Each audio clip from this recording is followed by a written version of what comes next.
উপন্যাসটি শুরুর আগে একটি ঘোষণা দিচ্ছি। আপনাদেরকে অত্যন্ত আনন্দের সঙ্গে জানাচ্ছি যে গল্পতরু অডিও বুকের সাথে আমরা নতুন একটি ইউটিউব চ্যানেল চালু করেছি, গপ্প আর যুক্তিতক্ক। এই ইউটিউব চ্যানেলটিতে আপনারা বিভিন্ন গল্প উপন্যাসের শ্রুতি নাটক শুনতে পাবেন। আপনারা এখন থেকে গল্পতরু অডিও বুকের সাথে শ্রুতি নাটকও শুনতে পাবেন গপ্প আর যুক্তিতক্ক চ্যানেলে। বাংলা ভাষাভাষীর লেখকদের গল্প উপন্যাস নিয়ে শ্রুতি নাটক শুনবেন আমাদের এই গপ্প আর যুক্তিতক্ক চ্যানেলে, যেখানে আপনারা শুধু গল্প শুনবেন না, তার সাথে থাকছে background music, sound effect.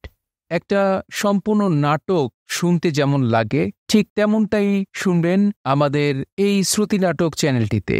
So দেরি করবেন না, গপ্প আর যুক্তিতক্ক চ্যানেলটির লিঙ্ক আমরা ডিসক্রিপশন বক্সে দিয়ে রেখেছি, সেখানে গিয়ে চ্যানেলটি সাবস্ক্রাইব করে রাখুন এবং উপভোগ করুন গপ্প আর যুক্তিতক্কের শ্রুতি নাটকগুলি।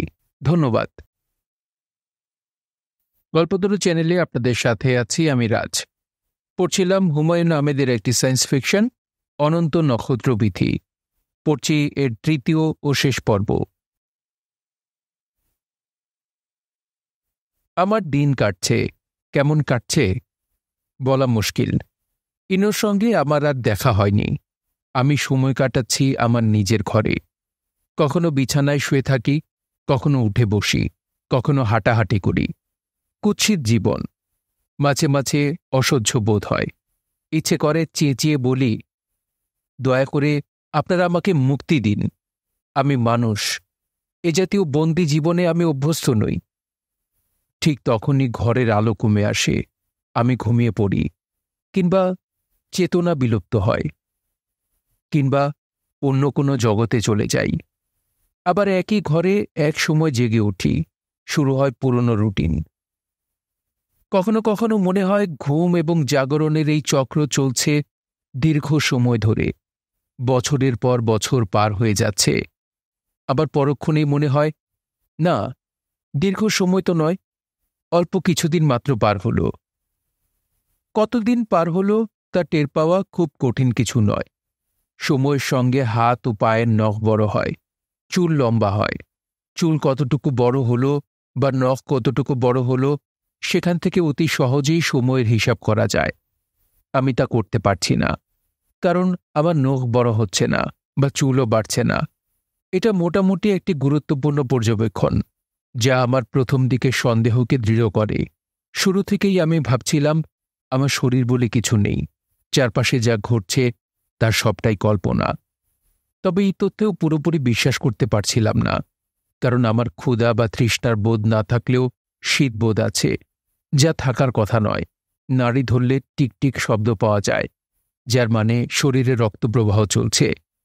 তাই বা কি করে হয়? ব্যাপারটা সম্পর্কে পুরোপুরি নিশ্চিত হওয়া যায় কিভাবে? এটা নিয়ে প্রায় ভাবি, কোনো কুলকিনারা পাই না। একদিন বিদ্যুৎ চমকের মতো মাথায় একটা বুদ্ধি এলো। একটা আলপিন বুড়ো আঙুলে ঢুকিয়ে দিলেই তো হয়, দেখা যাক রক্ত বেরোয় কিনা। দিলাম আলপিন ফুটিয়ে, ব্যথা পেলাম, রক্ত বেরোলো। আর তখনই দ্বিতীয় পরিকল্পনাটা মাথায় এলো। শরীরে কোনো একটা গভীর ক্ষত সৃষ্টি করলে কেমন হয়? টেবিলের উপর একটা কাঁচি আছে, কাগজ কাটা কাঁচি। অতি সহজেই সেই কাঁচি ব্যবহার করা যেতে পারে। চোখ বন্ধ করে কাঁচির একটা মাথা পায়ের উরুতে বসিয়ে হেঁচকা টান দেয়া। কঠিন কোনো কাজ নয়, তবে অবশ্যই মনের জোর লাগবে। আমি দেখতে চাই ক্ষত সৃষ্টি হবার পরপর এরা কি করে। আমার শরীর বলে যদি সত্যি সত্যি কিছু থেকে থাকে, তবে এদের তৎক্ষণাৎ এগিয়ে আসতে হবে। ওদের সঙ্গে যোগাযোগেরও একটা সুযোগ তৈরি হতে পারে। আমি টেবিলের দিকে এগিয়ে গেলাম। কাঁচি পাওয়া গেল না, যদিও অল্প কিছুক্ষণ আগেও কাঁচিটা ছিল, কিন্তু এখন নেই, কোথাও নেই, পুরোপুরি বাতাসে মিলিয়ে গেছে। আমি ছোট্ট একটা নিঃশ্বাস ফেললাম। এরা আমাকে লক্ষ্য করছে, তবে এতে উল্লসিত হবার কিছু নেই। মানুষ যখন গিনিপিগ নিয়ে পরীক্ষা নিরীক্ষা করে, তখন সে গিনিপিগদের দিকে লক্ষ্য রাখে, খেয়াল রাখে যাতে এই গিনিপিগরা নিজেদের কোনো ক্ষতি করতে না পারে। এরাও তাই করছে, এর বেশি কিছু নয়। আমি বিছানায় এসে শুয়ে পড়লাম, চোখ বন্ধ করে কোনো একটা সুখের কল্পনায় নিজেকে ব্যস্ত রাখতে ইচ্ছা করছে, কিন্তু তেমন কোনো সুখের কল্পনা মাথায় আসছে না। এক ধরনের অস্থিরতা অনুভব করতে শুরু করেছি। এই রকম অবস্থায় ব্যাপারটা ঘটল। ওদের সঙ্গে আমার প্রথম যোগাযোগ হলো। আগেও অবচেতন অবস্থায় ওদের সঙ্গে কিছু কথাবার্তা হয়েছে, আজকেরটা সেরকম নয়। এর মধ্যে কোনো রকম অস্পষ্টতা নেই। যোগাযোগের মাধ্যম টেলিপ্যাথিক। কোনো শব্দ শুনতে পাচ্ছি না, কিন্তু ওরা কি বলছে তা বুঝতে পারছি। আমি কি বলছি তা ওরা বুঝতে পারছে। কিভাবে কথাবার্তা শুরু হলো তার একটা বর্ণনা দিতে চেষ্টা করি। বিছানায় শুয়ে চোখ বন্ধ করা মাত্র মাথার বাঁ পাশে মুহূর্তের জন্যে তীক্ষ্ণ একটা যন্ত্রণা হলো, বমি ভাব হলো, তাই স্থায়ী হলো না। কিছুক্ষণের মধ্যেই মাথা হালকা বোধ হতে লাগল। দীর্ঘদিন রোগে ভোগার পর বিছানা ছেড়ে উঠে দাঁড়ালে যেরকম লাগে সেরকম। তারপর পরে শুনলাম কিংবা মনে হলো কেউ একজন জিজ্ঞেস করছে, তুমি কেমন বোধ করছো? এই প্রশ্ন বিশেষ কোনো ভাষায় করা হলো না, কিন্তু পরিষ্কার বুঝলাম ওরা জানতে চাচ্ছে আমি কেমন বোধ করছি। অবিশ্বাস্য ব্যাপার। শেষ পর্যন্ত যোগাযোগ হলো। আমি বললাম, ভালোই বোধ করছি। বেশ কিছুক্ষণ নীরবতা, আবার প্রশ্ন।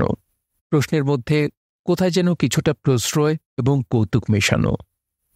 তোমরা এত সহজে এত অস্থির হও কেন? আমার অবস্থাটা সহজ মনে করছেন কেন? অনিশ্চয়তা একটা ভয়াবহ ব্যাপার। তোমরা বড় হয়েছ অনিশ্চয়তায়, তোমাদের জীবন কেটেছে অনিশ্চয়তায়, তারপরেও অনিশ্চয়তাকে ভয়। আপনারা কারা? তোমার এই প্রশ্নের উত্তর আগে একবার দিয়েছি, আবারও দিচ্ছি। আমরা পরিব্রাজক। বুঝতে পারলাম না। আমাদের অনেক কিছুই বুঝতে পারবে না। বুঝতে চেষ্টা করে জটিলতা বাড়াবে, তা কি ভালো হবে? বুঝতে পারবো না কেন? তোমরা তোমাদের অভিজ্ঞতার বাইরে কল্পনা করতে পারো না। তোমরা যখন একটি দৈত্যের ছবি আঁকো, সেও দেখতে মানুষের মতো হয়। তোমাদের কল্পনা সীমাবদ্ধ। সীমাবদ্ধ কল্পনায় আমাদের বোঝা মুশকিল। তবু চেষ্টা করব। পরিব্রাজক ব্যাপারটা কি? যিনি ঘুরে বেড়ান তিনিই পরিব্রাজক। আমরা ঘুরে বেড়াই। একদিন যাত্রা শুরু করেছিলাম, এখনও চলছি, চলতেই থাকব। কোথায়? জানি না। যাত্রা শুরু হয়েছিল কবে? তাও জানি না। আপনি কি একা, না আপনারা অনেকে? আমরা একই সঙ্গে একা এবং একই সঙ্গে অনেকে। বুঝতে পারছি না। আগেই তো বলেছি, বুঝতে পারবে না। আপনার কি জন্ম মৃত্যু আছে? মৃত্যু বলে তো কিছু নেই। পদার্থবিদ্যা পড়নি? শক্তির সৃষ্টি বা ধ্বংস নেই। আপনি কি এক ধরনের শক্তি? শুধু আমি কেন, তুমি নিজেও তো শক্তি। আপনি বলছেন আপনি ভ্রমণ করেন, এতে কি লাভ হয়? তোমার কথা বুঝতে পারছি না। লাভ ক্ষতির প্রশ্ন আসছে কেন? সবকিছুরই কোনো না কোনো উদ্দেশ্য থাকে। আপনার ভ্রমণের উদ্দেশ্য কি? জ্ঞান লাভ। আমি শিখছি। কেন শিখছেন? বিশ্বব্রহ্মাণ্ডকে জানবার জন্যে। এই জ্ঞান দিয়ে কি করবেন? তুমি অদ্ভুত সব প্রশ্ন করছ। এই জাতীয় প্রশ্ন কি আপনি নিজেকে কখনো করেন না? না, আমি দেখি কত অপূর্ব সব রহস্য এই অনন্ত নক্ষত্রবীথিতে। বড় ভালো লাগে। এই যে তোমাদের দেখা পেয়েছি, কি বিপুল রহস্য তোমাদের মধ্যে। কি রহস্য? এখনো পুরোপুরি ধরতে পারিনি। আরও কিছু সময় লাগবে। শেষ পর্যন্ত আমাদের দিয়ে কি করবেন? তোমরা যা চাও তাই করব। কি চাও তোমরা? যা চাই তাই করতে পারবেন? কেন পারব না? পৃথিবীতে ফেরত পাঠাতে পারবেন? সে তো খুবই সহজ ব্যাপার। আপনি সত্যি বলছেন? তাই তো মনে হয়। তুমি কি পৃথিবীতে যেতে চাও? হ্যাঁ। একজন তরুণী তোমার জন্য অপেক্ষা করছে, সেই কারণে? হ্যাঁ। অবিকল ওই তরুণীটিকে যদি তৈরি করে দিই, তাহলে কেমন হয়? কিভাবে তৈরি করবেন? একটি সম্পূর্ণ মানুষ তৈরি করতে প্রয়োজন হয় একটি ডিএনএ এবং একটি আরএনএ অণু। তোমার ভালোবাসার মেয়েটির একগুচ্ছ চুল তোমার সঙ্গে ছিল, সেখান থেকেই তৈরি করে দেয়া যায়। আমি খানিকক্ষণ চুপ করে রইলাম। কি অদ্ভুত সব কথা! এসব কি সত্যি সত্যি শুনছি, না ঘোরের মধ্যে কল্পনা করে নিচ্ছি? আবার কথা শোনা গেল। অবিকল তোমাদের সূর্যের মতো একটা নক্ষত্র আশেপাশে আছে, তার কাছাকাছি তোমাদের পৃথিবীর মতো একটি গ্রহও আছে। সেখানে তোমরা নতুন জীবন শুরু করতে পারো। নতুন জীবন শুরু করবার আমার কোনো আগ্রহ নেই। আমি আমার পুরনো জায়গায় ফিরে যেতে চাই। তোমার বান্ধবীর কাছে? হ্যাঁ, তাই। আমার মনে হলো আমি হাসির শব্দ শুনলাম, কিংবা হাসির কাছাকাছি কোনো প্রক্রিয়া ঘটল। ওরা যেন খুব মজা পাচ্ছে। তুমি অন্যদের মতো নও। তোমার সঙ্গীরা কেউ পুরনো জায়গায় ফিরে যেতে চাচ্ছে না। সেটা তাদের ইচ্ছা, আমি যা চাই তা বললাম। ওরা কি চায় তা জানতে চাও? না, ওদের প্রসঙ্গে আমার কোনো কৌতূহল নেই। কৌতূহল না থাকার কারণ কি? এমনিতেই আমার কৌতূহল কম। তুমি ঠিক বলছো না, তোমার কৌতূহল যথেষ্টই আছে। আমাদের সম্পর্কে তুমি একগাদা প্রশ্ন করেছ। শুধু আমি একা নিশ্চয়ই না, আমার সঙ্গীরাও নিশ্চয়ই আপনাদের একগাদা প্রশ্ন করেছে। না, করেনি। তাদের সঙ্গে আমাদের যোগাযোগ সম্ভব হয়নি। কেন হয়নি তা বুঝতে পারছি না। তোমরা যাকে ইএসপি ক্ষমতা বলো, সেই ক্ষমতা তোমার যেমন আছে, তোমার সঙ্গীদেরও তেমনই আছে, কিন্তু তারা তা ব্যবহার করতে পারছে না, অথচ তুমি পারছ। এই রহস্য আমরা ভেদ করতে পারছি না। আমাদের আর কোন কোন রহস্য আপনারা ভেদ করতে পারেননি? অনেক কিছুই পারিনি। অনেক কিছু না পেরেও অবিকল আমাদের মতো প্রাণ সৃষ্টি করে ফেললেন। জিন থেকে প্রাণ সৃষ্টি তেমন জটিল কিছু নয়, ইঞ্জিনিয়ারিং বিদ্যার সহজ প্রয়োগ। আমাদের কোন ব্যাপারটি আপনারা বুঝতে পারছেন না বলুন, আমি আপনাদের বুঝিয়ে দেবার চেষ্টা করব। তবে তার বদলে আপনারা আমাকে পৃথিবীতে ফেরত পাঠাবেন। আবার হাসির মতো শব্দ হলো। ভুল বললাম, শব্দ নয়। আমার কেন জানি ধারণা হলো ওরা হাসছে, খুব মজা পাচ্ছে। শিশুদের ছেলে মানুষই, অথচ ভারী কি ধরনের কথায় আমরা যেমন মজা পাই। ভয় নেই, আমরা তোমাকে পৃথিবীতে ফেরত পাঠাবো। আপনাকে অসংখ্য ধন্যবাদ। আবার সেই সঙ্গে এখানেও রেখে দেব। তা কি করে সম্ভব? খুব কি অসম্ভব? পদার্থবিদ্যার একটি সূত্র আছে, একটি বস্তু একই সঙ্গে দুটি স্থান দখল করতে পারে না। পদার্থবিদ্যার সূত্র বহাল রেখেও তা করা যাবে। যখন করব তখন বুঝবে। তবে এই সঙ্গে তোমাকে বলে রাখি, তোমাদের পদার্থবিদ্যার অনেক সূত্রই কিন্তু সত্যি নয়। তাতে আমার কোনো মাথা ব্যথা নেই। আমি পদার্থবিদ নই। পদার্থবিদ্যার সমস্ত সূত্র রসাতলে যাক, তাতে আমার কিছুই যায় আসে না। তুমি তোমার বান্ধবীর কাছে ফিরে যেতে পারলেই খুশি। হ্যাঁ, তাই। সে কি একজন অসাধারণ মহিলা? হ্যাঁ, অসাধারণ। আমাদের কাছে তাকে কিন্তু খুব অসাধারণ কিছু মনে হলো না। তার মানে? আমরা তোমার বান্ধবীকে তৈরি করেছি। আমি চুপ করে রইলাম। না, আর অবাক হব না, কোনো কিছুতেই না। তোমার বান্ধবী সমস্ত ব্যাপারটাকে স্বপ্ন বলে ধরে নিয়েছে। আমরা তাকে তোমার কাছে পৌঁছে দেব। তুমি ধীরে সুস্থে তাকে সব বুঝিয়ে বলো। তোমরা যে নিকি তৈরি করেছ, সে পৃথিবীর নিকি নয়। সে অবিকল পৃথিবীরই নিকি, তবে তাকে তৈরি করা হয়েছে। তার মানে এই মুহূর্তে দুজন নিকি আছে? হ্যাঁ, দুজন আছে। প্রয়োজনে আরও অনেক বাড়ানো যেতে পারে।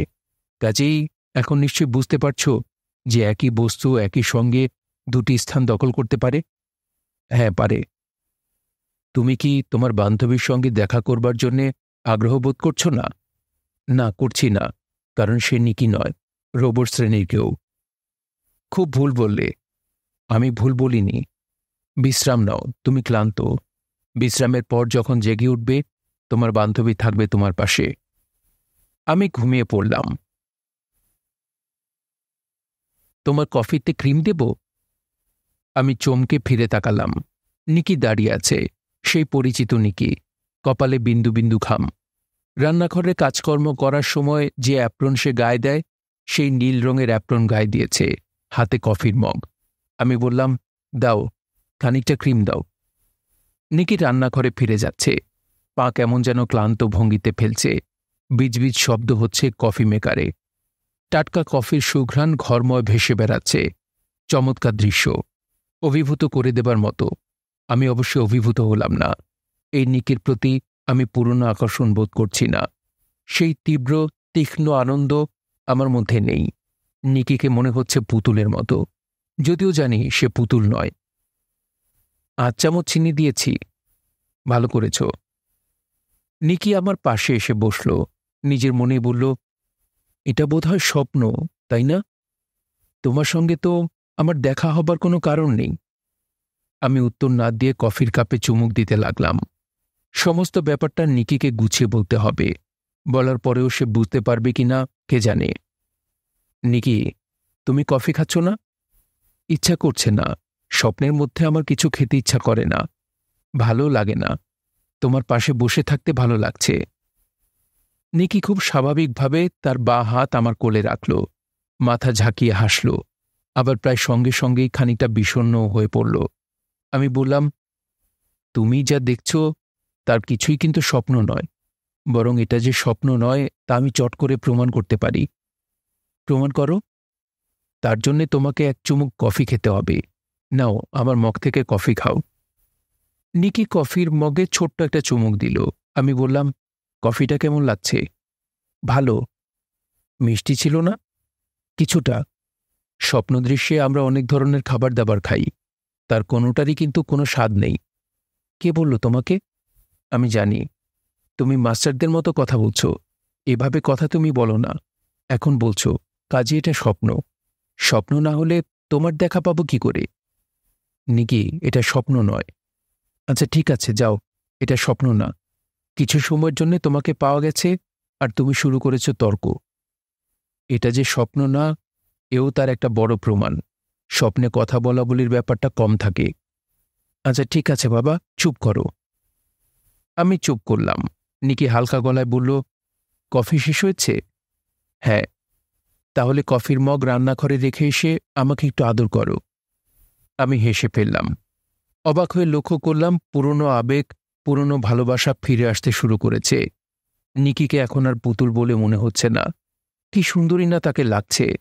পৃথিবীর জীবনে তাকে কি এত সুন্দর লাগত? নিশ্চয়ই লাগত হয়তো।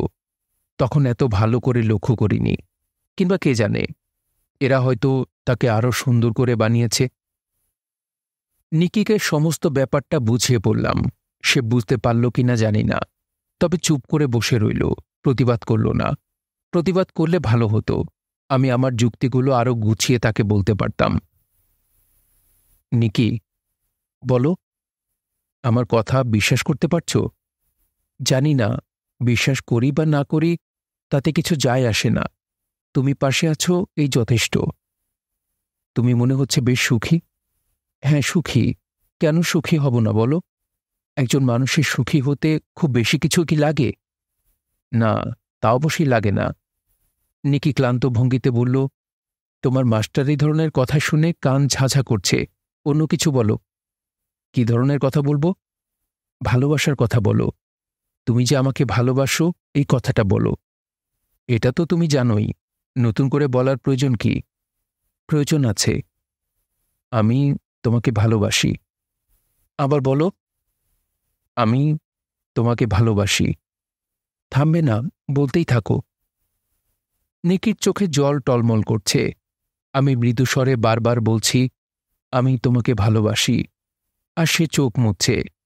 আমার নিজের চোখও ভিজে উঠতে শুরু করেছে। অশ্রু খুবই সংক্রামক ব্যাপার। নিকি বলল, আর কখনো তুমি আমাকে ছেড়ে যাবে না। আমি কিছু বললাম না। একটা হাত রাখলাম তার হাতে। স্পর্শ দিয়েও অনেক কিছুই বলা যায়। আমি নিকিকে কাছে টানলাম। ঠিক তখন ওদের সঙ্গে যোগাযোগ হলো। ওরা স্পষ্ট স্বরে বলল, তোমার সঙ্গে কথা বলতে চাই। আমি চাই না। আমরা অত্যন্ত কৌতূহল বোধ করছি। দয়া করে আমাদের প্রশ্নের জবাব দাও। আমি কোনো কৌতূহল বোধ করছি না। আমাকে আমার বান্ধবীর সঙ্গে থাকতে দিন। তোমার বান্ধবী দীর্ঘকাল তোমার পাশে থাকবে, আমরা থাকব না। আমরা পরিব্রাজক। আমরা বেশি সময় এক জায়গায় থাকতে পারি না। আমাদের যাত্রা শুরু করতে হবে। কখন যাত্রা শুরু হবে? খুব শিগগিরই। আমাদের কি হবে? তোমাদের জন্য কোনো একটা ব্যবস্থা নিশ্চয়ই হবে। সে ব্যবস্থাটা কি জানতে চাই। সময় হলেই জানবে। এখনো সময় হয়নি। এখন দয়া করে আমার প্রশ্নের জবাব দাও। আমার প্রশ্নের জবাব না দিলে আমি আপনাদের কোনো প্রশ্নের জবাব দেব না। তুমি এত রেগে যাচ্ছ কেন? আমি রেগে যাচ্ছি না। আমি শুধু বলছি, আমার প্রশ্নের জবাব না দিলে আমি আপনাদের কোনো প্রশ্নের জবাব দেব না। ঠিক আছে, জবাব দিও না। কথাবার্তা থেমে গেল। মাথায় ভোঁতা ধরনের যন্ত্রণা নিয়ে আমি তাকালাম নিকির দিকে। নিকি বলল, কি হয়েছে? ওরা কথা বলছিল। ওরা মাঝে মাঝে আমার সঙ্গে কথা বলে। যতবারই কথা বলি ততবারই রেগে যাই। ওরা কি আজেবাজে কিছু বলে? না, আজেবাজে কিছুই বলে না। তবু প্রচণ্ড রাগ লাগে। কেন তাও জানি না। রেগে যাওয়ার স্বভাব কিন্তু তোমার ছিল না। তুমি মনে হয় খানিকটা বদলে গেছ। খানিকটা না, অনেকখানি বদলেছি। ওরা বদলে দিয়েছে। থাক ওদের কথা, যা হবার হবে। অন্য কিছু বলো। অন্য কিছু বলবো? বলার তো আর কিছু নেই। রান্নাঘরে খুটখুট শব্দ হচ্ছে, কফি পার্কুলেটরে শব্দ হচ্ছিল। কে যেন সেটা বন্ধ করল। কাপ ধোয়ার মতো শব্দ হচ্ছে, চামচ নড়ছে। কেউ একজন কফি বানাচ্ছে রান্না করে। আমি এবং নিকি মুখ চাওয়াচাই করলাম। তৃতীয় ব্যক্তি কে হতে পারে? কে কফি বানাতে বসেছে? নিকি উঠে গেল, রান্নাঘরে ঢুকল না। দরজা পর্যন্ত গিয়ে থমকে দাঁড়াল। আমি দেখলাম সে মূর্তির মতো জমে গেছে, যেন তার নিঃশ্বাস পর্যন্ত বন্ধ হয়ে গেল। মুখে বিন্দু বিন্দু ঘাম। আমি বললাম, কি হয়েছে নিকি? সে জবাব দিল না। নিঃশব্দে ফিরে এসে কপালের ঘাম মুছল, বসল আমার পাশে। আমি লক্ষ্য করলাম সে থরথর করে কাঁপছে। কি হয়েছে নিকি? বুঝতে পারছি না। কি দেখলে? নিকি জবাব দিল না, বড় বড় করে নিঃশ্বাস ফেলতে লাগল। তার মুখ রক্তশূন্য। আমি আবার বললাম, রান্নাঘরে কে? তুমি যাও, তুমি দেখে এসো। আমি কিছু বুঝতে পারছি না। আমি খুব সম্ভব পাগল হয়ে গেছি। আমার মাথা ঠিক নেই, সব এলোমেলো হয়ে যাচ্ছে। আমি উঠে দাঁড়ালাম, এগিয়ে গেলাম দরজা পর্যন্ত। হ্যাঁ, আমি দেখতে পাচ্ছি। নিকির বিস্ময় ও হতাশার কারণ বুঝতে পারছি। রান্নাঘরে আমি নিজেই আছি, দ্বিতীয় আমি। ওরা আরেকজন আমাকে তৈরি করেছে। নিজের সঙ্গে নিজের দেখা হওয়ার ঘটনাটা কেমন? খুবই আনন্দের কোনো ব্যাপার কি? না, আনন্দের কোনো ব্যাপার নয়। আমি তীব্র ঘৃণা নিয়ে কিছুক্ষণ তাকিয়ে রইলাম। সেও তাকালো আমার দিকে, তার মুখে হাসি, কিন্তু বুঝতে পারছি তার চোখেও তীব্র ঘৃণা। আমি কর্কশ গলায় বললাম, তুমি কে? সে কফির মগ নামিয়ে ঠান্ডা গলায় বলল, তুমি ভালো করেই জানো আমি কে। অর্থহীন কথাবার্তা বলার প্রয়োজন দেখি না। ওরা তোমার দ্বিতীয় কপিটি তৈরি করেছে। নকল কপি? আসল নকলের কোনো ব্যাপার নয়। ওরা যে জিন থেকে তোমাকে তৈরি করেছে, সেই একই জিন থেকে আমাকেও তৈরি করেছে। আসল হলে দুটোই আসল, নকল হলে দুটোই নকল। ওরা কপি তৈরি করল কেন? আমাকে এই প্রশ্ন করা কি অর্থহীন নয়? তোমার মনে যে প্রশ্ন আসছে, আমার মনেও সেই একই প্রশ্ন আসছে। শারীরিক এবং মানসিক এই দুই দিক দিয়েই তোমার সঙ্গে আমার কোনো প্রভেদ নেই। এই মুহূর্তে তুমি কি ভাবছ তা আমি জানি, কারণ আমিও একই জিনিস ভাবছি। কি ভাবছ? আমি ভাবছি নিকির কথা। নিকি কি করবে? কার কাছে যাবে? তোমার কাছে না আমার কাছে? আমার গা ছিমছিম করতে লাগল। আসলেই আমি তাই ভাবছি। আমরা দুজন পাশাপাশি দাঁড়ানো মাত্র নিকি সব গুলিয়ে ফেলবে। কার কাছে সে যাবে? আমার কাছে না তার কাছে? তার কাছে যাওয়া মানেই তো আমার কাছে যাওয়া। কিন্তু সত্যি কি তাই? নিকি আমার সামনে ওই লোকটিকে চুমু খাবে, এই দৃশ্য আমার পক্ষে সহ্য করা কি সম্ভব? না, সম্ভব নয়। আমি দ্বিতীয়বার বললাম, ওরা এমন করল কেন? তুমি যা জানো না, আমিও তা জানি না। তবে আমার মনে হয় নিকি আমাদের দুজনকে পেয়ে কি করে এবং আমরা কি করি, তাই তারা দেখতে চাচ্ছে। তোমারও নিশ্চয়ই সেরকমই মনে হচ্ছে, তাই না? হ্যাঁ, তাই। মানব মানবীর সম্পর্ক ব্যাপারটায় তারা কৌতূহলী হয়েছে। এই জিনিসটা তারা পরীক্ষা করে দেখতে চায়। তোমারও নিশ্চয়ই সেরকমই মনে হচ্ছে। হ্যাঁ, হচ্ছে। আমার তো মনে হয় ওদের সঙ্গে এখন আমাদের কথা বলা দরকার। ওরা কি চায় জানা দরকার। এই ভয়াবহ সমস্যা থেকে মুক্তি পেতে হলে ওদের সাহায্য ছাড়া উপায় নেই। যোগাযোগটা করব কিভাবে? আমরা চেষ্টা করলে তো হবে না। এরা যখন যোগাযোগ করতে চাইবে তখনই হবে। তা ঠিক। আপাতত অপেক্ষা করা ছাড়া দ্বিতীয় কোনো পথ দেখছি না। অপেক্ষা করা যাক। আমরা অপেক্ষা করতে লাগলাম। ক্লান্তিকর দীর্ঘ প্রতীক্ষা। কোনো লাভ হলো না। কেউ যোগাযোগ করল না। আমরা তিনজন অপেক্ষা করছি। তিনজন বলা কি ঠিক হচ্ছে? না, ঠিক হচ্ছে না। আমরা আসলে দুজন, আমি এবং নিকি। আমি ব্যাপারটা একটু গোলমাল হয়ে গেছে। এখানে দুজন আমি উপস্থিত। নিকি যে কি প্রচণ্ড সমস্যায় পড়েছে তা বুঝতে পারছি। কারো দিকেই সে চোখ তুলে তাকাচ্ছে না। আমি তার দিকে তাকিয়ে ফ্যাকাশেভাবে হাসলাম। সে দৃষ্টি ফিরিয়ে নিল। আমি লক্ষ্য করলাম অন্য আমিও তার দিকে তাকিয়ে ফ্যাকাশেভাবে হাসছে। নিকি তার কাছ থেকেও দৃষ্টি ফিরিয়ে নিল। তার ভাব দেখে মনে হলো সে এখন কাঁদবে। যদি সত্যি সত্যি কাঁদে, আমি তাকে সান্ত্বনার দু একটা কথা নিশ্চয়ই বলবো। তখন অন্য আমিটি কি করবে? সেও কি সান্ত্বনার কথা বলবে? বলাই তো উচিত। আমরা দুজন তো আলাদা নই। আমি খাটের উপর বসেছিলাম। উঠে দাঁড়ালাম। ক্লান্ত গলায় বললাম, রান্নাঘরে যাচ্ছি, তোমরা দুজন কথাবার্তা বলো, এতে ব্যাপারটা সহজ হবে। নিকি ভারী গলায় বলল, সহজ হবার কোনো দরকার নেই, তোমারও অন্য ঘরে যাবার প্রয়োজন নেই। নিকি কাঁদতে শুরু করল, ফুপিয়ে ফুপিয়ে কান্না। আমি আগে কখনো নিকিকে কাঁদতে দেখিনি। সে শক্ত ধরনের মেয়ে, সহজে ভেঙে পড়ার মতো নয়, কিন্তু সে ভেঙে পড়েছে। আমি রান্নাঘরে চলে এলাম। নিকির কান্নার ছবি সহ্য করতে পারছি না। সময় কি মাঝে মাঝে থেমে যায়? মহাবীর থর নাকি কয়েক মুহূর্তের জন্য সময় থামিয়ে দিয়েছিলেন। ওরা কি তাই করেছে? সময় কি থেমে আছে? রান্নাঘরে আমি একা একা দাঁড়িয়ে আছি। মনে হচ্ছে অযুত নিযুত লক্ষ কোটি বছর পার হয়ে যাচ্ছে। আমি দাঁড়িয়েই আছি। মাঝে মাঝে নিকির কান্নার শব্দ পাচ্ছি। সে কিছুক্ষণ পরপর ফুঁপিয়ে উঠছে। আমার মধ্যে অদ্ভুত একটা চিন্তা একসময় এলো। মনে হলো, যারা একই রকম দুজন মানুষ তৈরি করতে পারে, তারা তো একই রকম 2 লক্ষ মানুষ তৈরি করতে পারবে, কিংবা তার চেয়েও বেশি, 2 কোটি। একটি গ্রহ এক ধরনের মানুষ দিয়ে ভর্তি করে ফেলতে পারবে। অবস্থাটা তখন কি হবে? গ্রহের সবাই এক ধরনের চিন্তা করছে এবং একইভাবে করছে, একই জিনিস নিয়ে ভাবছে। তাদের সবার ভেতর চমৎকার হৃদয়ের বন্ধন থাকবে, কারণ তারা কেউ আলাদা নয়, একই সঙ্গে একা এবং অনেকে। আমি একটা চমক বোধ করলাম। একই সঙ্গে একা এবং অনেকে কথাটা আমি আগে শুনেছি।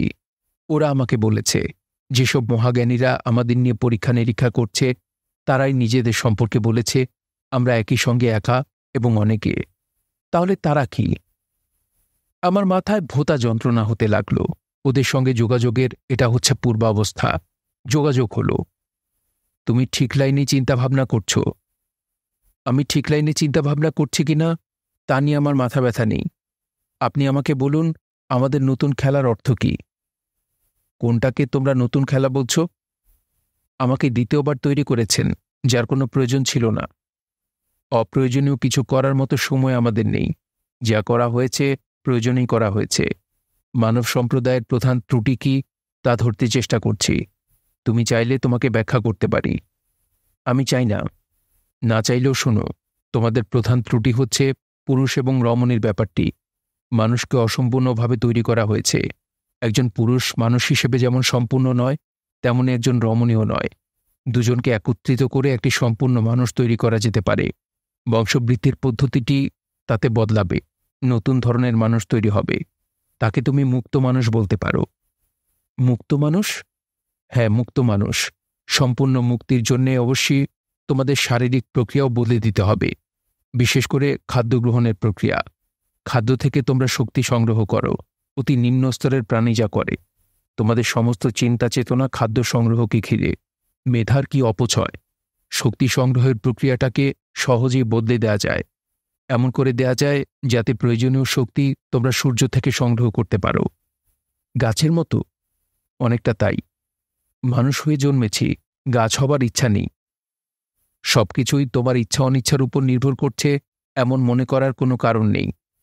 সবকিছু আপনাদের ইচ্ছা অনিচ্ছাতেই হবে এরকম মনে করার কোনো কারণ নেই। মানুষের দ্বিতীয় ত্রুটিটি হচ্ছে আবেগ নির্ভর যুক্তি প্রয়োগ। যুক্তি এবং আবেগ দুটি ভিন্ন জিনিস।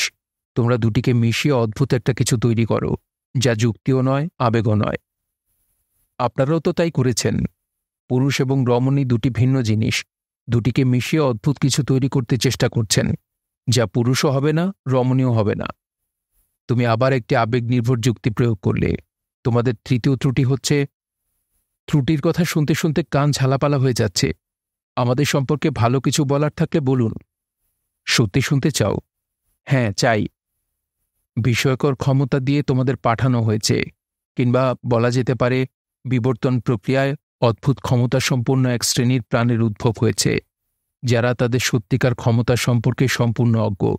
দুটি জগৎ আছে, একটি বস্তু জগৎ, অন্যটা পরাবস্তু জগৎ। মানুষের ক্ষমতা পরাবস্তু জগতে, অথচ তা সে জানে না। সে মেতেছে বস্তু জগৎ নিয়ে। বাধ্য হয়ে মানুষদের তা করতে হচ্ছে, কারণ শারীরিক প্রক্রিয়ার কারণে মানুষ বস্তু জগতের উপর পুরোপুরি নির্ভরশীল। যে জন্য পরাবস্তু জগতের বিপুল সম্ভাবনার কিছুই মানুষ জানে না। পরাবস্তু জগৎ ব্যাপারটা কি? বস্তু জগতের বাইরের জগৎ। শক্তি জগৎ? না, বস্তু এবং শক্তি আলাদা কিছু নয়। পরাবস্তু জগৎ হচ্ছে মাত্রাশূন্য জগৎ। কিছু বুঝতে পারছি না। বুঝতে পারার কথা নয়। তোমরা বাস করছো 3 মাত্রার জগতে, দৈর্ঘ্য, প্রস্থ ও উচ্চতা। এই মাত্রা যে জগতে বিলুপ্ত তাকে পরাবস্তু জগৎ বলে। বুঝতে পারছি না, আরও সহজ করে বলুন। এর চেয়ে সহজ করে বলতে পারছি না, বরং তোমাদের ক্ষমতা সম্পর্কে একটি উদাহরণ দিই। তোমরা একটি অভিযাত্রী দল নিয়ে রওনা হয়েছ। তোমাদের যাত্রা অনন্ত নক্ষত্রপুঞ্জের দিকে, যার জন্যে তোমরা একটা মহাকাশযান তৈরি করেছ, অথচ যার কোনো প্রয়োজন ছিল না। তোমরা ঘরে বসেই যা জানার জানতে পারতে, কারণ তোমরা মাত্রা ভাঙতে পারো। এই জিনিসটা তোমাদের অজানা। আমাদের শিখিয়ে দিন। শেখানো সম্ভব নয়, আমাদের সেই ক্ষমতা নেই। আমরা চতুর্মাত্রিক জীব। ত্রিমাত্রিক জগতের অর্থে আমাদের ক্ষমতা তোমাদের চেয়ে অনেক বেশি, কিন্তু পরাজগতে আমাদের কোনো আধিপত্য নেই, যে কারণে তোমাদের দেখে আমরা একই সঙ্গে বিস্মিত ও ব্যথিত হয়েছি। অকল্পনীয় ক্ষমতা তোমাদের হাতের মুঠোয়, অথচ তোমরা কত অসহায়। সামান্য একটি ব্ল্যাক হোলের খপ্পরে তোমাদের মহাকাশযান পড়ল। তোমরা সেই ব্ল্যাক হোলের কবল থেকে বেরোতে পারছ না, অথচ ইচ্ছা করলেই নিমিষের মধ্যে তোমরা নতুন একটি পৃথিবী তৈরি করতে পারো, একটি নক্ষত্রপুঞ্জ তৈরি বা ধ্বংস করতে পারো।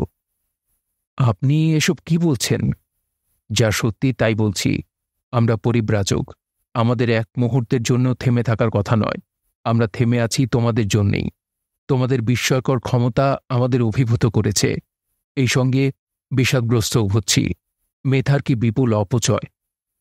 কেন জানি আপনার কথা ঠিক বিশ্বাস্য মনে হচ্ছে না। মনে না হবার কোনো কারণ নেই।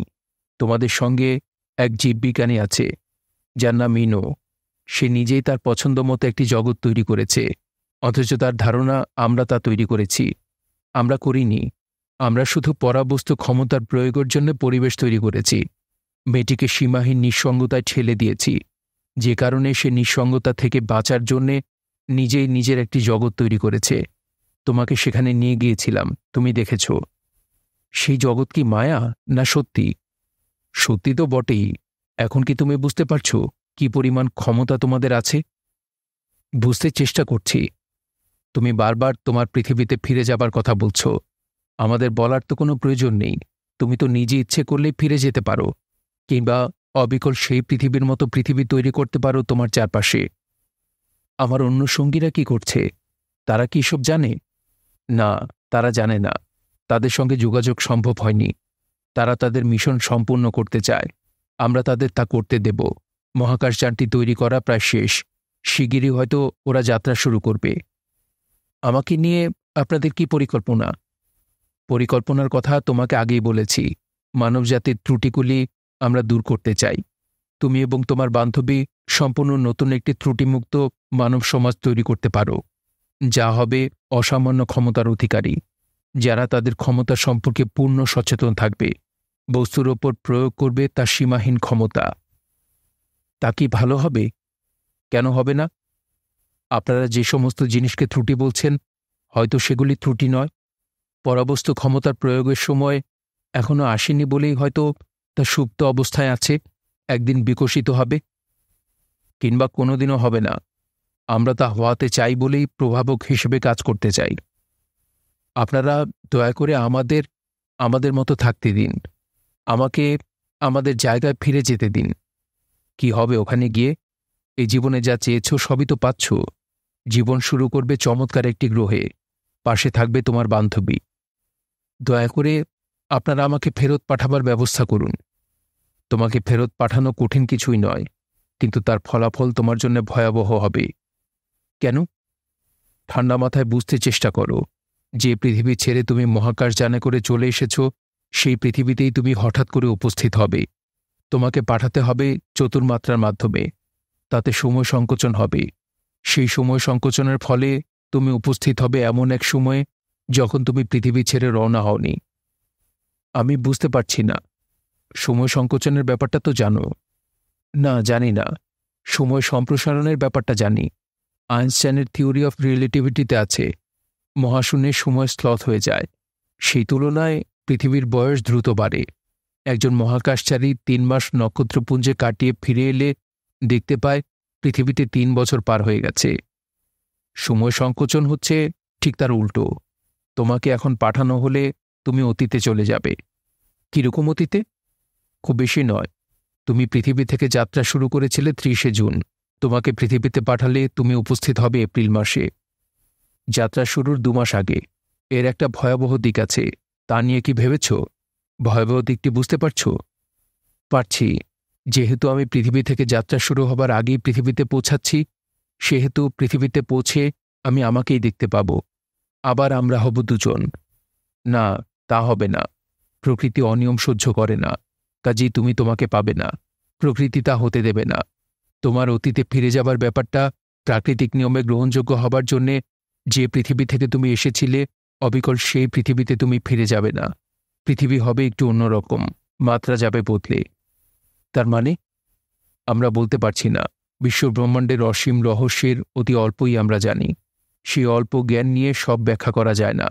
তবে তোমাকে সাবধান করে দিচ্ছি, মাত্রা ভাঙার ফল সাধারণত ভয়াবহ হয়ে থাকে। তুমি একটি ভয়াবহ চক্রে পড়ে যেতে পারো। তারপরেও যদি যেতে চাও তাহলে ভিন্ন কথা। যেতে চাই। ভালো করে ভেবে বলো। ভেবেই বলছি। বেশ, ব্যবস্থা হবে। মাত্রা ভেঙে তোমাকে ফেরত পাঠানো হবে। ধন্যবাদ, অসংখ্য ধন্যবাদ। সেই বিশেষ ক্ষণটি কখন? অস্থির হয়েও না। হবে, শিগগিরই হবে। পৃথিবীতে ফিরে যাবার আগে তুমি কি একবার দেখতে চাও না আমরা এখানে তোমার এবং তোমার বান্ধবীর জন্যে কি ব্যবস্থা করে রেখেছি? হয়তো এটা দেখলে তুমি মত বদলাবে। আমি কিছুই দেখতে চাই না। জন বরক তার মিশন নিয়ে যাত্রা শুরু করবে। তাদের জন্য অপেক্ষা করছে কত না বিষয়। ওই দলের সঙ্গেও তুমি যোগ দিতে চাও না? না। বিদায় সম্ভাষণও জানাবে না? না। বেশ, তুমি যা চাও তাই হবে। আর কিছু কি তোমার বলার আছে? আপনি যে আমার মতো আরেকজন তৈরি করেছেন, তার কি হবে? সেও যদি আমার মতো পৃথিবীতে উপস্থিত হয়, তাহলে তো ভয়াবহ ব্যাপার হবে। আমরা হব 3 জন। সে সেখানেই থাকবে। যে গ্রহটি তোমাদের জন্য নির্ধারিত করা ছিল, সেই গ্রহে সে চলে যাবে। তোমার বান্ধবী নিকি যাবে তার সঙ্গে। নতুন বসতি শুরু হবে। নতুন মানব সম্প্রদায় শুরু করবে তারা। অসম্ভব। নিকি কেন যাবে? যাবে, কারণ তুমি পৃথিবীতে তোমার নিকিকে পাবে। একে তোমার প্রয়োজন নেই। তুমি একজন নিকিকে সঙ্গে করে নিশ্চয়ই পৃথিবীতে উপস্থিত হতে চাও না। আমি চুপ করে রইলাম। আমার অসম্ভব কষ্ট হচ্ছে। কি ভয়ঙ্কর পরিস্থিতি! এর থেকে উদ্ধার পাওয়ার কি কোনো পথ নেই? ওরা আবার কথা বলল। ওদের নতুন জীবন শুরুর দৃশ্যটি আমরা তোমাকে দেখাতে চাই। আমি দেখতে চাই না। না চাইলেও দেখতে হবে। আমি দেখতে চাই না, কারণ নিকি অন্যের হাত ধরে হাঁটছে। এই দৃশ্য সহ্য করা আমার পক্ষে সম্ভব নয়। অন্যের হাত ধরে তো হাঁটবে না, তোমার হাত ধরেই হাঁটবে। আমরা এই দৃশ্যটি দেখাতে চাই, যাতে তোমার মত বদলায়। তুমি পৃথিবীতে ফিরে যাওয়ার পরিকল্পনা বাতিল করো। পৃথিবীতে ফিরে যাওয়া তোমার জন্য ভয়াবহ ব্যাপার হবে। হলে হবে। যোগাযোগ কেটে গেল। আমি চোখ মেলে তাকালাম। আমার পাশে নিকি নেই, অন্য আমিও নেই। ওরা নিশ্চয়ই নতুন জীবন শুরু করেছে। করুক। আমি ফিরে যাই আমার চেনা পৃথিবীতে। ওদের জীবন শুরুর দৃশ্য দেখার আমার কোনো ইচ্ছা নেই। তবু দেখতে হলো। স্বপ্ন দৃশ্যের মতো একটি দৃশ্য, খণ্ড খণ্ড ছবি। কি অপূর্ব! অভিভূত করে দেবার মতো সুন্দর, মন খারাপ করিয়ে দেবার মতো সুন্দর। বৃক্ষলতা, গুল্মময় অরণ্য, নাম না জানা অসংখ্য ফুল ফুটে আছে। বিচিত্র রূপ। হালকা বাতাসে গাছের পাতা কাঁপছে, মর্মর ধ্বনির মতো ধ্বনি। আমি গাঢ় আনন্দময় হাসির শব্দ শুনলাম। হাসতে হাসতে নিকি ছুটে যাচ্ছে। তার পেছনে পেছনে যাচ্ছে যে তাকে ধরবার জন্যে ছুটছে। তাকেও আমি চিনি। সে অন্য আমি। সব মিলিয়ে গেল। এখন অন্য ছবি। জ্যোৎস্নার ফিনিক ফুটেছে। আকাশে 2টি চাঁদ, একটি প্রকাণ্ড, অন্যটি ছোট। নীলাভ আলোর বন্যায় অরণ্য ভেসে যাচ্ছে। 2টি চাঁদের কারণেই হয়তো গাছের পাতায় রামধনুর মতো রং। আমি ওদের দুজনকে দেখছি। তারা মুগ্ধ বিস্ময়ে জ্যোৎস্না দেখছে। কি গভীর আনন্দ ওদের চোখে মুখে! এই ছবিও মিলে গেল। এখন সম্পূর্ণ ভিন্ন ছবি। বিশাল সমুদ্র। সমুদ্রের জলের রং গাঢ় সবুজ, কারণ আকাশের রং সবুজ। সমুদ্র খুব শান্ত নয়, বড় বড় ঢেউ উঠছে। ওরা দুজন ভয় এবং বিস্ময় নিয়ে তাকিয়ে আছে সমুদ্রের দিকে। আমার স্বপ্ন কেটে গেল। আমি শুনতে পেলাম, তুমি কি থেকে যেতে চাও? আমি বললাম, না, ঘুম ভাঙল। অভ্যাস বশে তাকালাম ঘড়ির দিকে। 9:10 বাজে। জানলার ভাঙা কাচ দিয়ে সূর্যের আলো এসে পড়েছে পায়ের কাছে। দেয়ালে ক্যালেন্ডারের এপ্রিল মাস। তার মানে ফিরে এসেছি পৃথিবীতে, আমার চেনা জায়গা, চেনা জগৎ। উঠে গিয়ে জানলা খুললাম। অস্পষ্টভাবে মনে হলো বাইরের এই পৃথিবী একটু যেন অন্যরকম, সূক্ষ্ম কিছু পরিবর্তন হয়েছে। পরিবর্তন এত সূক্ষ্ম যে ঠিক ধরা যাচ্ছে না, অথচ রাস্তাঘাট আগের মতোই আছে, দোকানপাট একই রকম, তবুও কেন জানি আলাদা। প্রকৃতি তার জগতে অনিয়ম সহ্য করে না, কথাটা বোধহয় ঠিক। দ্বিতীয় আমিরও দেখা পেলাম না। নিজের ঘরেই রাত 11টা পর্যন্ত বসে রইলাম। কেউ এলো না। দ্বিতীয় আমি বলে কেউ থাকলে এর মধ্যে এসে পড়ত। প্রকৃতি এই ভয়াবহ অনিয়ম হতে দেয়নি, নিজেকে কোনো একভাবে বদলে ফেলছে। রাত 12টার দিকে পুরোপুরি নিশ্চিত হয়ে নিকিকে টেলিফোন করলাম। আমি জানি মাঝরাতে টেলিফোন পেয়ে সে প্রথমে খানিকটা কপট বিরক্তি দেখালেও শেষটায় প্রচণ্ড খুশি হবে। সবসময় তাই হয়। অনেকক্ষণ রিং হবার পর নিকির ঘুমন্ত গলা শোনা গেল। কে? আমিটা কে? আমাকে চিনতে পারছো না নিকি? না। আমি আমার নাম বললাম। নিকি কঠিন স্বরে বলল, এখন চিনতে পারছি। কেন আপনি রাত দুপুরে বিরক্ত করেন? আমি হতভম্ব হয়ে গেলাম। নিকি এসব কি বলছে? হ্যালো নিকি। আর একটি কথাও নয়। আর একটি কথা বললে আমি পুলিশে খবর দেব। শুনতে পাচ্ছেন আমার কথা? আপনার যন্ত্রণা অনেক সহ্য করেছি। আমি শুনলাম ঘুম জড়ানো এক পুরুষ কণ্ঠ বলছে, কে কথা বলছে নিকি? নিকি বলল, ওই বদমাসটা আবার রাত দুপুরে ফোন। নিকি টেলিফোন নামিয়ে রাখল। আমি হতভম্ব হয়ে বসে রইলাম। প্রকৃতি তার জগতে অনিয়ম সহ্য করে না, প্রয়োজনে পুরো জগৎটা বদলে দেয়। তাই সে করেছে। সারা রাত আমার ঘুম হল না। ভোরবেলায় ত্রিভুজ চিহ্ন দেয়া চিঠি পেলাম। জনাব, আপনাকে অবিলম্বে মহাকাশ গবেষণা কেন্দ্রের 7ম শাখায় উপস্থিত হতে বলা হচ্ছে। অত্যন্ত জরুরি। বিনীত এস মাথুর, ডিরেক্টর, মহাশূন্য গবেষণা কেন্দ্র 7। আমার মাথা ঝিমঝিম করতে লাগল। ভয়াবহ চক্রের ব্যাপারটি এখন বুঝতে পারছি। জুন মাসের 30 তারিখে আমি রওনা হব মহাকাশযানে। আবার ফিরে আসব এই পৃথিবীতে। এসে দেখব এপ্রিল মাস। 2 মাস কাটবে। আবার আসবে জুন মাস। মহাকাশযানে করে রওনা হব। আবার ফিরে আসব। অযুত নিযুত লক্ষ কোটি বছর ধরে এই চক্র চলতেই থাকবে। প্রকৃতি তার জগতের নিয়ম ভঙ্গকারীকে এমনি করেই শাস্তি দেবে। চিঠি হাতে আমি রাস্তায় নেমে এলাম। বারবার ইচ্ছা হচ্ছে লাফিয়ে কোনো একটা দ্রুতগামী বাসের সামনে পড়ে যাই। চক্র ভাঙার এই একটি মাত্রই অপরাধ। তা অবশ্যই করলাম না। হেঁটে হেঁটে উপস্থিত হলাম নিকির ডিপার্টমেন্টাল স্টোরে। সে অ্যাপ্রন গায়ে দিয়ে টিনের কোটা সাজাচ্ছিল। আমাকে দেখতেই চিনতে পারল। কঠিন মুখে বলল, আবার চালাতে এসেছেন? আপনার কাণ্ড বুঝি না। প্রতি বছর এপ্রিল মাসে রাত 12টায় একবার টেলিফোন করবেন, তারপর দিন আসবেন দেখা করতে। বাকি বছরে আর আপনার কোনো খোঁজ নেই। কে আপনি বলুন তো? আমি ক্লান্ত গলায় বললাম, আমি কেউ না। তোমার সঙ্গে আগামী বছর আবার দেখা হবে। ফিরে যেতে যেতে মনে হল, ভয়াবহ চক্রে শুধু যে আমি একা আটকা পড়েছি তাই নয়, এই পৃথিবীর সবাই আটকা পড়েছে। অনন্তকাল ধরে নিকিকে এপ্রিল মাসের এক রাতে টেলিফোন পেয়ে জেগে উঠতে হবে। অনন্তকাল ধরে এই পৃথিবী থেকে একটি মহাকাশযান জুন মাসের 30 তারিখ যাত্রা শুরু করবে অনন্ত নক্ষত্রবীথির দিকে। কোনোদিন যা কোথাও পৌঁছবে না। শুনছিলেন হুমায়ুন আহমেদের একটি সায়েন্স ফিকশন, অনন্ত নক্ষত্রবীথি। পড়ছিলাম এর 3য় ও শেষ পর্ব। সায়েন্স ফিকশনটি আপনাদের কাছে কেমন লাগলো তা অবশ্যই কমেন্ট করে আমাদেরকে জানাতে পারেন। ভালো লাগলে একটি লাইক করবেন, চাইলে শেয়ার করে অন্যকে শোনার সুযোগ করে দিতে পারেন। সবাই ভালো থাকবেন, সুস্থ থাকবেন এবং গল্পতরুর সঙ্গেই থাকবেন। ধন্যবাদ।